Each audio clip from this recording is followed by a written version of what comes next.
ভাই সকল যে ভাইরা রাস্তায় ঘোরাঘুরি করছেন, মেহরবানি করে আমরা মজমায় বসে যাই। যে সংস্থারা এখানে সেখানে ঘোরাঘুরি না করিয়া আমরা মজমায় বসে যাই। ভাইদেরকে বলে একটু সামনে চলে এলে ভালো হতো। একটু সামনে চলে আসুন, এই সামনে বসুন, সামনে চলে আসুন। আর রাস্তায় যে সমস্ত ভাইরা এখানে সেখানে ঘোরাঘুরি করছেন, রাস্তায় ঘোরাঘুরি না করে আমরা মজমায় বসে যাই।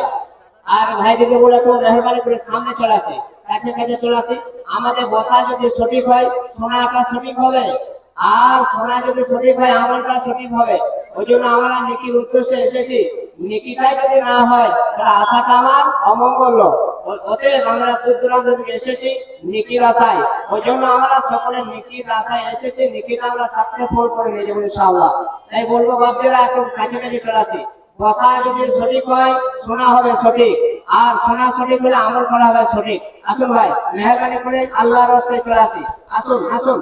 আর যে সমস্ত ভাই রাস্তাঘাটে ঘোরাঘুরি করছেন, রাস্তাঘাট থেকে ঘোরাঘুরি না করিয়া আমরা মজমায় চলে আসি।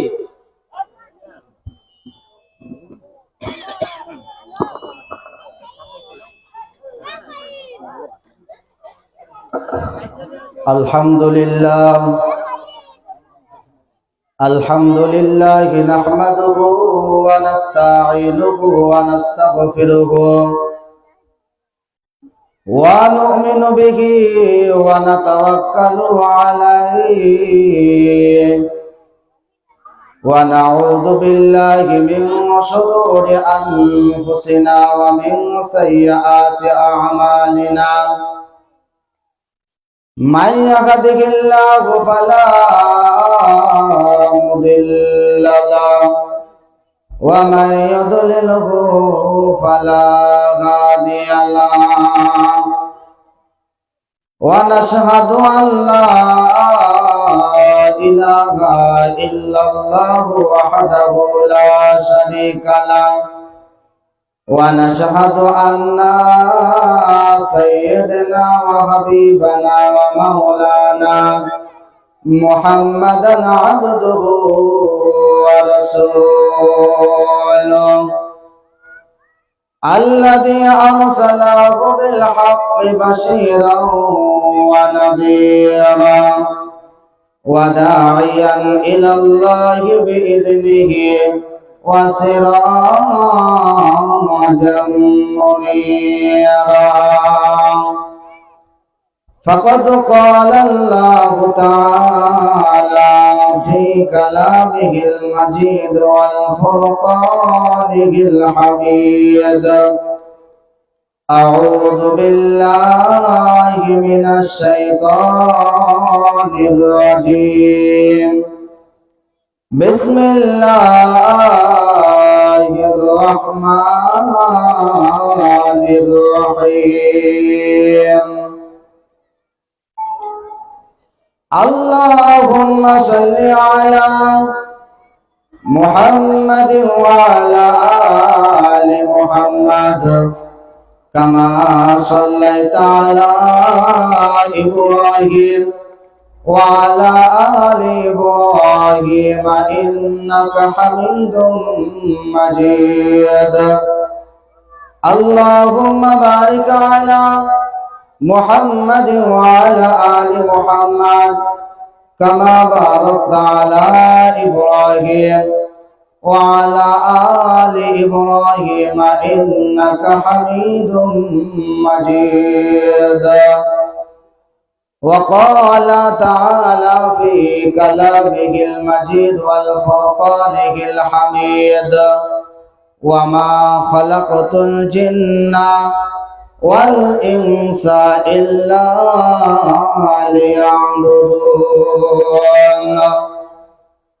وقال النبي صلى الله عليه وسلم: لا يؤمن أحدكم حتى أكون أحب إليه من والده وولده والناس أجمعين،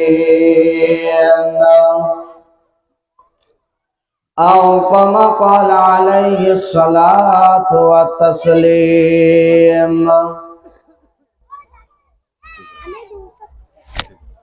মহাতারাম, আজকে সবার সভাপতি মহাশয়, আমার মঞ্চে উপস্থিত সকল ওলামায়ে কেরাম, সম্মুখে বসে থাকা দিনদার ইমানদার ভাইয়েরা, পর্দার আড়ালের মা এবং বোনেরা, সকলকে আন্তরিক শুভেচ্ছা এবং সালাম। আসসালামু আলাইকুম ওয়া রাহমাতুল্লাহি ওয়া বারাকাতুহু। মহান আল্লাহ পাক রব্বুল আলামিনের কালাম পাক থেকে একটি আয়াত এবং নবী করিম সাল্লাল্লাহু আলাইহি ওয়াসাল্লামের অসংখ্য হাদিসের ভিতর থেকে একটি হাদিস পাঠ করেছে আপনাদের সম্মুখে। কোরআন ও হাদিসের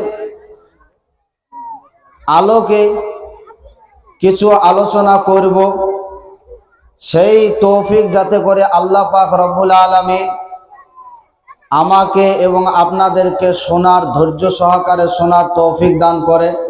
সকলে বলি আল্লাহুম্মা আমিন। মাহাতারাম দোস্ত বুজুর্গ, আল্লাহ পাক রব্বুল আলামিনের অশেষ মেহেরবান যে আজ তিনি আমাদেরকে দ্বীনি মজলিসের মধ্যে আসার, বসার এবং কিছু শোনার তৌফিক দান করেছেন। সেই মহান আল্লাহ তাবারক ওয়া তাআলার শুকরিয়া আদায় করে আমরা সকলে পড়ি আলহামদুলিল্লাহ। বিশ্বনবী সাল্লাল্লাহু আলাইহি ওয়াসাল্লাম, যেই নবী কে আল্লাহ পাক রব্বুল আলামিন সৃষ্টি না করলে কিছুই সৃষ্টি করতেন না, সেই মহামানব, তার প্রতি লাখো কোটি দরুদ ও সুজুদ বর্ষিত হতে থাকুক।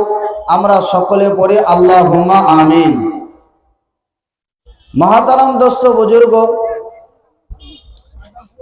আমি আপনাদের সম্মুখে একটি আয়াত তিলাওয়াত করেছি, যেটা হচ্ছে ওয়ামা খালাকতুল জিন্না ওয়াল ইনসা ইল্লা লিয়াবুদুন।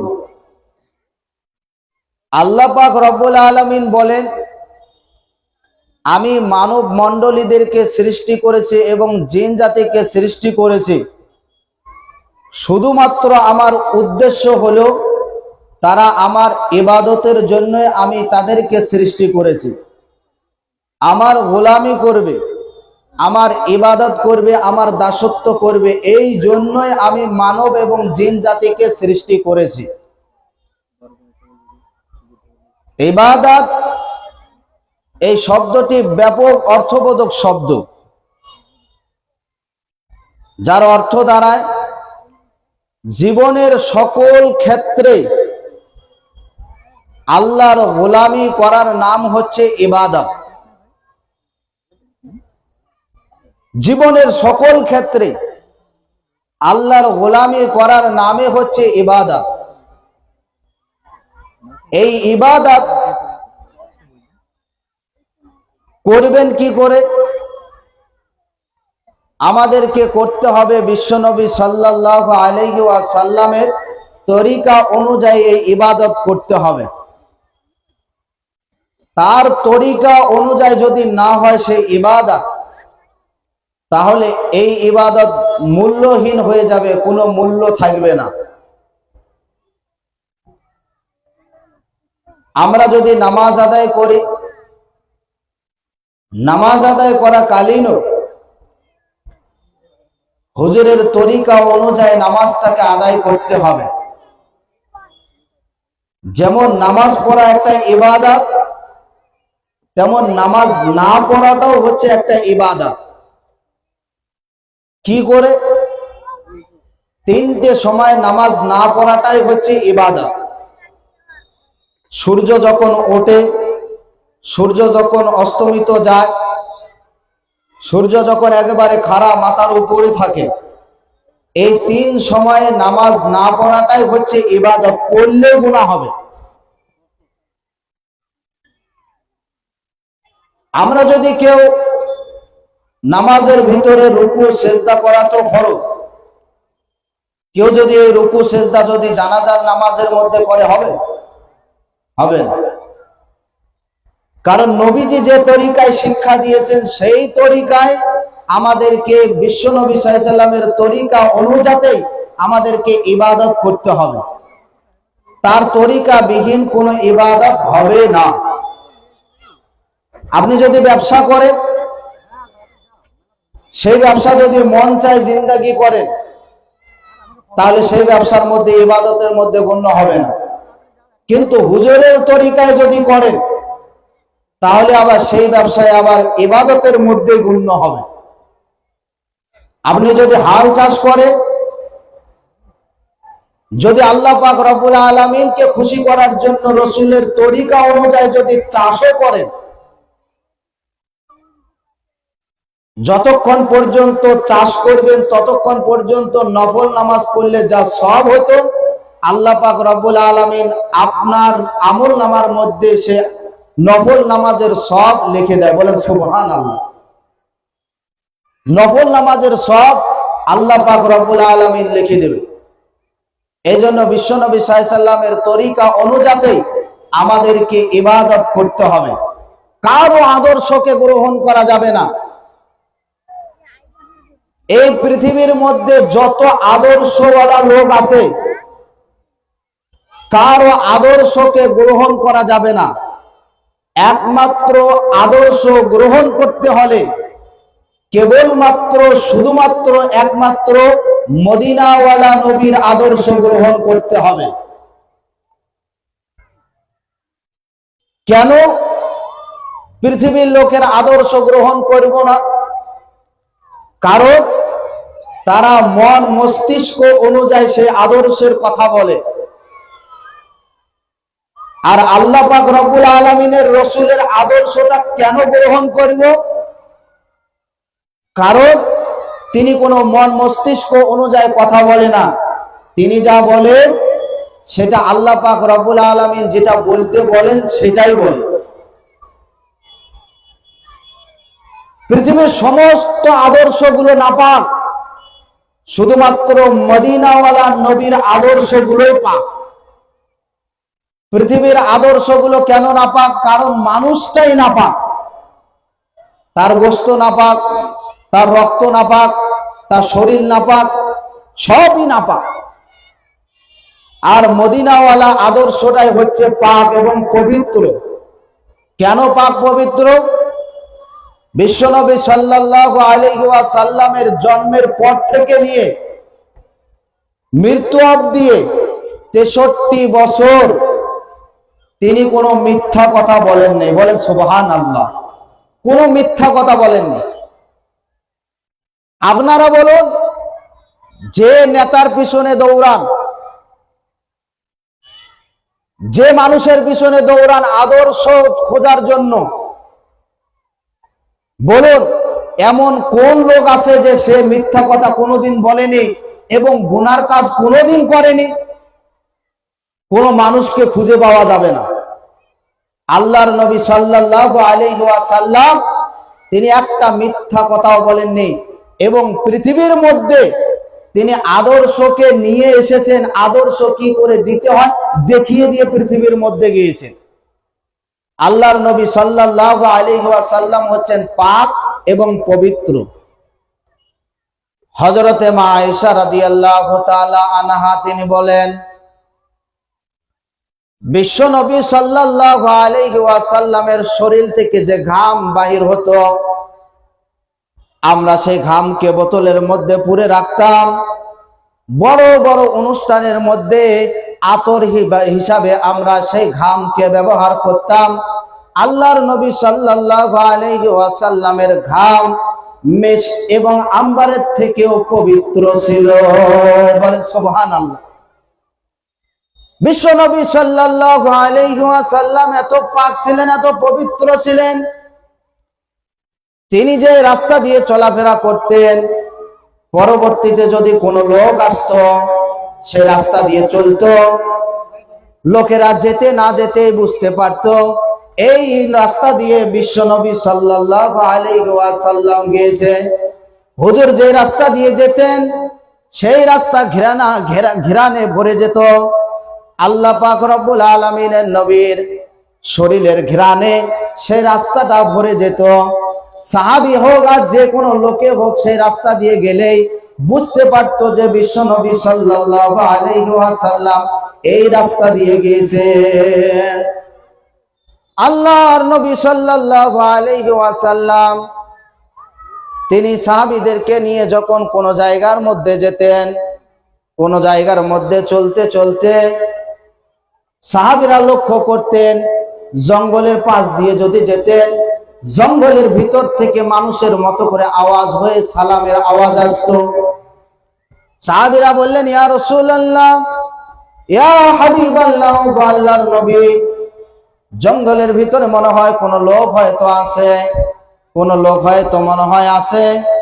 আল্লাহর নবী সাল্লাল্লাহু আলাইহি ওয়াসাল্লাম, নবী গো, আপনাকে মানুষের মতো করে আওয়াজ করে সালামের আওয়াজ আসতেছে। আল্লাহর নবী চিৎকার করে বললেন, ওগো আমার সাহাবীরা, জঙ্গলের ভিতর থেকে যে আওয়াজ আসতেছে সালামের আওয়াজ, এটা অন্য কোনো মানুষের কোনো সালামের আওয়াজ না, এটা কোনো মানুষের আওয়াজও না, এটা হচ্ছে জঙ্গলের গাছের সালামের আওয়াজ। জঙ্গলের গাছ পর্যন্ত বিশ্বনবী সাল্লাল্লাহু আলাইহি ওয়াসাল্লামকে সালাম দিত। এতটা পাক ছিলেন, এতটা পবিত্র ছিলেন। তার শরীরের মধ্যে কোনো কালিমা ছিল না, তার চরিত্রের মধ্যে কোনো কালিমা ছিল না, তার চরিত্রের মধ্যে, তার চারিত্রিকের মধ্যে কোনো একটা কালিমাও ছিল না। হযরতে বিশ্বনবী সাল্লাল্লাহু আলাইহি ওয়াসাল্লাম পৃথিবীর মধ্যে যখন আসলেন, চাচা আবু তালেব হুজুরকে একদিন ডেকে বলছেন, ওগো আমার ভাতিজা, তোমাকে আমি যখন জন্ম হয়েছে তোমার দিকে আমি লক্ষ্য করেছি, মানুষেরা তো অনেক সন্তানদেরকে আমি দেখেছি, সন্তানেরা পেটের ভিতর থেকে, মায়ের পেটের থেকে যখন নির্গত হয়, বাহির হয়ে আসে, আমি দেখতাম সেই সন্তান কান্না করত। কিন্তু ওগো ভাতিজা মুহাম্মদ, তুমি যখন এই পৃথিবীর মধ্যে এসেছো, এই পৃথিবীর জমিনের মধ্যে যখন এসেছো, আমি লক্ষ্য করেছিলাম তুমি একবারের জন্য কান্না করো নাই। ওগো মুহাম্মদ, শুধু এটাই নয়, তুমি যখন পৃথিবীর মধ্যে এসেছো, আমি শুধুমাত্র লক্ষ্য করেছিলাম তুমি আকাশের দিকে তাকিয়ে তাকিয়ে মুস্কি মুস্কি করে হাসো, আর আমি দেখতেছিলাম মুহাম্মদ মুস্কি মুস্কি হাসে, আর দেখতেছিলাম তুমি আকাশের দিকে তাকিয়েছিলে। আল্লাহর নবী সাল্লাল্লাহু আলাইহি ওয়াসাল্লাম চাচাকে ডেকে বললেন, চাচা গো, আপনি কি জানেন আমি কিসের জন্য মুস্কি মুস্কি হাসতাম? কিসের জন্য আমি মুস্কি মুস্কি হাসতাম আর আকাশের দিকে কিসের জন্য তাকিয়েছিলাম? চাচা বলে, তা তো জানি না। আল্লাহর নবী ডেকে বললেন, চাচা গো, আমি যখন পৃথিবীর মধ্যে এসেছি, ওই আকাশের দিকে তাকিয়ে আল্লাহ পাক রব্বুল আলামিন একটা তারকাকে ফিট করে রেখে দিয়েছিলেন আমার জন্য। সেই তারকার সঙ্গে আমি মুহাম্মদ সাল্লাল্লাহু আলাইহি ওয়াসাল্লাম খেলা করতাম। এতটা সুন্দর ছিলেন, এতটা পবিত্র ছিলেন তিনি। তার চরিত্রের মধ্যে, তার চারিত্রিকের মধ্যে কোনো একটা কালিমার দাগ কোনোদিন ছিল না। হযরতে মা হালিমা রাদিয়াল্লাহু তাআলা আনহা, তিনি সন্তান খোঁজার জন্য যখন আরবের মধ্যে আসলো, তিনি যখন সন্তান খোঁজার জন্য যখন আরবের মধ্যে আসলেন, আসার পর কোনো সন্তানকে পেলেন না। আল্লাহর নবী সাল্লাল্লাহু আলাইহি ওয়াসাল্লামকে শেষ পর্যন্ত পেলেন। আল্লাহর নবী সাল্লাল্লাহু আলাইহি ওয়াসাল্লামকে পাওয়ার পর তিনি যখন কোলে নিয়েছেন, হযরতে হালিমা রাদিয়াল্লাহু তাআলা আনহা তিনি নিজের মুখে বলেছেন, আমার কোলের মধ্যে মনে হয় একটা পূর্ণিমার চাঁদ এসে ধরা দিয়েছে। বলেন সুবহানাল্লাহ। এতটা সুন্দর ছিলেন, তার শরীরের মধ্যে কোনোটা কালিমা একটা লাগাও ছিল না। এই জন্য ইবাদত করতে হলে বিশ্বনবী সাল্লাল্লাহু আলাইহি ওয়াসাল্লামের তরিকা অনুযায়ী ইবাদত করতে হবে, তাহলে ইবাদতের মধ্যে গণ্য হবে, তাছাড়া ইবাদতের মধ্যে গণ্য হবে না। মানুষ সৌন্দর্য দেখে, একটা মানুষের সৌন্দর্য দেখে তার আদর্শটাকে গ্রহণ করার চেষ্টা করে, কিন্তু আল্লাহর নবী সাল্লাল্লাহু আলাইহি ওয়াসাল্লামের সৌন্দর্য কি কম ছিল? হযরত মাওলানা আশরাফ আলী থানভী রহমাতুল্লাহ আলাইহি তিনি লিখেছেন, আল্লাহ পাক রব্বুল আলামিন সৌন্দর্যকে 100 ভাগ করেছেন। 100টা ভাগ যখন করেছেন, আল্লাহ পাক রব্বুল আলামিন সেই 100টা ভাগ থেকে অর্ধেক ভাগ, এক ভাগের থেকে অর্ধেক ভাগ হযরত ইউসুফ আলাইহিস সালাতু ওয়াস সালামকে দিয়েছেন, আর অর্ধেক ভাগ এই পৃথিবীর মধ্যে সমস্ত সৃষ্টি জীবের কাছে ছড়িয়ে দিয়েছেন। আল্লাহর নবী সাল্লাল্লাহু আলাইহি ওয়াসাল্লামকে আল্লাহ পাক রব্বুল আলামিন এত সুন্দর করে তৈরি করেছিলেন। আল্লাহ পাক রব্বুল আলামিন অর্ধেক সৌন্দর্য যখন ইউসুফ আলাইহিস সালাতু ওয়াস সালামকে দিয়েছেন এক ভাগ থেকে, ওই ইউসুফ আলাইহিস সালাতু ওয়াস সালামকে 3 দিন 4 দিন ক্ষুধার্ত ব্যক্তি যদি ইউসুফ আলাইহিস সালাতু ওয়াস সালামের দিকে তাকাতো, তার সৌন্দর্য দেখে, তার এত মাধুর্য, তার সৌন্দর্য দেখে 3 দিন 4 দিনকার ক্ষুধার্ত ব্যক্তির ক্ষুধা নিভে যেত।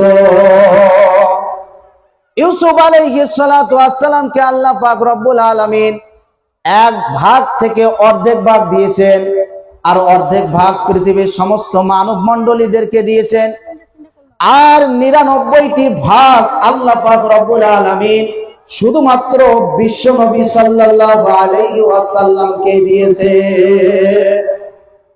এত সুন্দর করে আল্লাহ পাক রব্বুল আলামিন হুজুরকে তৈরি করেছেন, এই পৃথিবীর মধ্যে তার মতো করে কাউকে সুন্দর করে সৃষ্টি করা হয়নি এবং হবেও না। আল্লাহর নবী সাল্লাল্লাহু আলাইহি ওয়াসাল্লামকে যদি একদিন নয়, দুদিন নয়, হযরত ইউসুফ আলাইহিস সালাতু ওয়াস সালামকে 4 দিন ক্ষুধার্ত ব্যক্তি যদি দেখতো, ক্ষুধা নিভে যেত। কিন্তু আমার বিশ্ব নবীকে একদিন নয়, দুদিন নয়, 3 দিন নয়, 4 দিন নয়, আল্লাহর নবী সাল্লাল্লাহু আলাইহি ওয়াসাল্লামকে 10 দিনকার ক্ষুধার্ত ব্যক্তি যদি হুজুরের চেহারার দিকে দেখতো, ওই 10 দিনকার ক্ষুধার্ত ব্যক্তির ক্ষুধা নিভে যেত। বলেন সুবহানাল্লাহ। এতটা সুন্দর করে আল্লাহ পাক রব্বুল আলামিন তৈরি করেছিলেন হুজুরকে। আল্লাহর নবী সাল্লাল্লাহু আলাইহি ওয়াসাল্লাম পৃথিবীর জমিনে যখন এসেছেন, একদিন তিনি মক্কা শরীফের পাশে বসে কোরআন তিলাওয়াত করতেছেন, আর ওই দিন ছিল হজের দিন। বিভিন্ন দেশ থেকে হজ যাত্রীরা হজ করার জন্য আরবের মধ্যে এসেছে। হজ করার জন্য যখন এসেছে, সমস্ত যাত্রীরা যখন হজ করার জন্য এসেছে দেশ বিদেশ থেকে, তাবু টেঙ্গে তারা আসে। ওই তাবুর মধ্যে, তাবুতে আবু জেহেল, উতবা, সাইবা, মুগীরা, এরা গোষ্ঠী সুদ্ধা সবাই তাবুতে যাচ্ছে আর বলছে, আমাদের দেশের মধ্যে একটা পাগল আছে, খবরদার তার কাছেও তোমরা যেও না, তার কথাও তোমরা শুনো না। আমাদের দেশের মধ্যে এই পাগলটা হচ্ছে মাতার মারাত্মক একটা পাগল। দেশ থেকে বিদেশ থেকে আগত লোকেরা ভাবলো, এ কেমন পাগল হতে পারে? আমরাও তো পাগল দেখেছি, আমাদের দেশের মধ্যে কতই তো পাগলামি করে ঘুরে বেড়ায়, কিন্তু আমাদের দেশের মধ্যে নেতারা তো কোনোদিন মানা করে না, এ কেমন পাগল? মানুষের মধ্যে একটা কৌতূহল জেগে উঠলো দেখার জন্য। আর মানুষকে যে জিনিস যেটা বেশি নিষেধ করবেন, সেই জিনিসটাই আরো বেশি করে না, সেই জিনিসটাই আরো বেশি করে। ওই মানুষের মধ্যে দেখার একটা কৌতূহল জেগে উঠলো, অবশ্যই দেখতেই হবে পাগলটা কেমন পাগল। এই দেশের নেতা নেত্রীরা যখন মানা করছে যাওয়ার জন্য, তাহলে এই পাগল কোনো মারাত্মক পাগল নয়, এটা অবশ্যই একটা মারাত্মক পাগল। লোকেরা দেখার জন্য চলে গেল। দেখতে পেলেন হুজুর সাল্লাল্লাহু আলাইহি ওয়াসাল্লাম তিনি কাবা শরীফের পাশে বসে কি বা তেলাওয়াত করতেছেন, কোরআন তেলাওয়াত করতেছেন। কেউ বলল আমরা কোরআন তেলাওয়াত শুনবো না, তিনি যা পড়ে তাও আমরা শুনবো না। কেউ কানের মধ্যে আঙুল লাগিয়ে গেল, কেউ বা তুলো ঢুকিয়ে গেল। আল্লাহর নবী সাল্লাল্লাহু আলাইহি ওয়াসাল্লামের কাছে যখন গিয়েছে, তার চেহারা দেখে তারা পাগল হয়ে গিয়েছে। এ কি পাগল হতে পারে? এত বড় সুন্দর মানুষ আমরা পৃথিবীর মধ্যে আর একটাও দেখি নাই। আমরা তো আর একটাও দেখি নাই এরকম পৃথিবীর মধ্যে এত সুন্দর মানুষ। বিশ্ব নবী সাল্লাল্লাহু আলাইহি ওয়াসাল্লামকে তারা দেখে পাগল হয়ে গিয়েছে। আল্লাহর নবী সাল্লাল্লাহু আলাইহি ওয়াসাল্লাম এত সুন্দর ছিলেন। তারা যখন দেখলো, তারা বলল আমরা তো আমাদের দেশের মধ্যে পাগল দেখেছি, নিচেকার বোতাম উপরে লাগানো থাকে, উপরকার বোতাম নিচে লাগানো থাকে, দাড়ির কোনো ঠিক নাই, মোছের কোনো ঠিক নাই। এ কেমন পাগল? এই পাগল তো জীবনও পাগল হতে পারে না। এত সুন্দর মানুষ কি করে পাগল হতে পারে? ওই সুন্দর মানুষটা কি পরে কি বলে মক্কা শরীফের পাশে বসে তা আমরা শুনবো। সবাই কান থেকে আঙুলটা বাহির করেছে, সবাই তুলোটা বাহির করে ফেলে দিয়েছে। যখন এই তুলো বাহির করেছে, যখন এই কান থেকে আঙ্গুলটা বাহির করেছে, আল্লাহর নবী সাল্লাল্লাহু আলাইহি ওয়াসাল্লামের তিলাওয়াতকৃত কোরআন তাদের কান দিয়ে ঢুকে তাদের মনের মধ্যে স্পর্শ করলো, তাদের দিলের মধ্যে, তাদের অজান্তে বাহির হয়ে গেল আশহাদু আল্লাহ ইলাহা ইল্লাল্লাহু ওয়া আশহাদু আন্না মুহাম্মাদান আবদুহু ওয়া রাসূলুহু। হুজুর সাল্লাল্লাহু আলাইহি ওয়াসাল্লামের সৌন্দর্য দেখে, তার কোরআনের তেলাওয়াতের আওয়াজ শুনে তারা ঈমান আনতে বাধ্য হয়ে গিয়েছে। এত সুন্দর ছিলেন। হযরতে আবু হুরায়রা রাদিয়াল্লাহু তাআলা আনহু তিনি বলেন, আমি একদিন বিশ্বনবী সাল্লাল্লাহু আলাইহি ওয়াসাল্লামকে আমার বাড়ির মধ্যে দাওয়াত দিলাম। সেই দিনটা ছিল পূর্ণিমার চাঁদের রাত, সেই রাতটা ছিল পূর্ণিমার চাঁদের রাত। হুজুর যখন আমার বাড়িতে আসলো, বাড়িতে আসার পর খাওয়া দাওয়া করার পর আল্লাহর নবী সাল্লাল্লাহু আলাইহি ওয়াসাল্লাম উঠোনের মধ্যে দাঁড়িয়ে আছেন। হুজুর যখন উঠোনের মধ্যে দাঁড়িয়ে আছেন, আমি মায়ের দিকে লক্ষ্য করলাম। আমার মা একবার হুজুরের দিকে তাকায়, আর একবার বিশ্ব নবীর দিকে তাকায়, একবার হুজুরের দিকে তাকায়, আর একবার ওই বিশ্ব নবীর দিকে তাকায়। এইভাবে যখন তাকাচ্ছিল, আমি মাকে সহ্য করতে না পেরে আমি মাকে জিজ্ঞাসা করলাম, মা গো, আমি বারবার আপনাকে লক্ষ্য করছি, আপনি একবার আমার মায়ের দিকে, আমার দিকে, আমার এই চাঁদের দিকে তাকান, আর একবার আমার হুজুরের দিকে তাকান, কারণটা কি?